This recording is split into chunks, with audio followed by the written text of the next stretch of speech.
Early voting starts Wednesday in East Tennessee in the Knox County primary for clerk. 4 Republicans are running, including John Duncan III.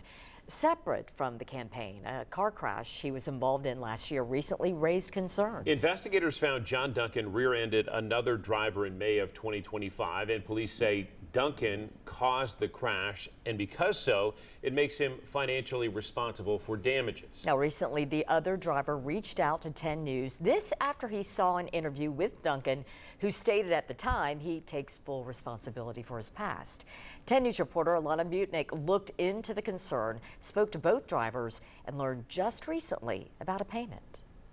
Knox County Clerk candidate John Duncan rear-ended a vehicle in May of 2025 while uninsured, according to a Maryville crash report.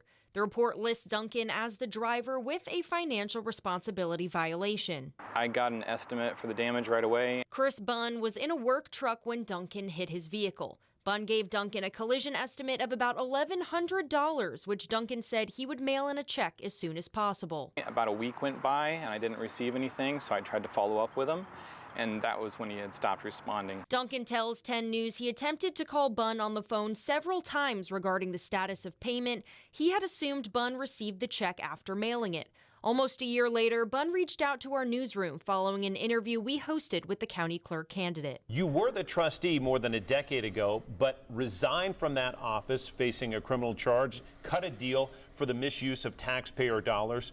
What do you say about what you've learned since then? Well, and I definitely take responsibility for my mistakes. There was, an oversight on my part.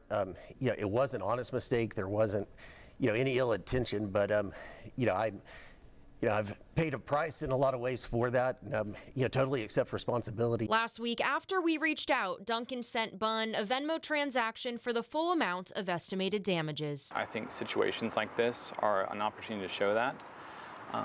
And I thought that people deserve the right to know the facts and they could decide for themselves.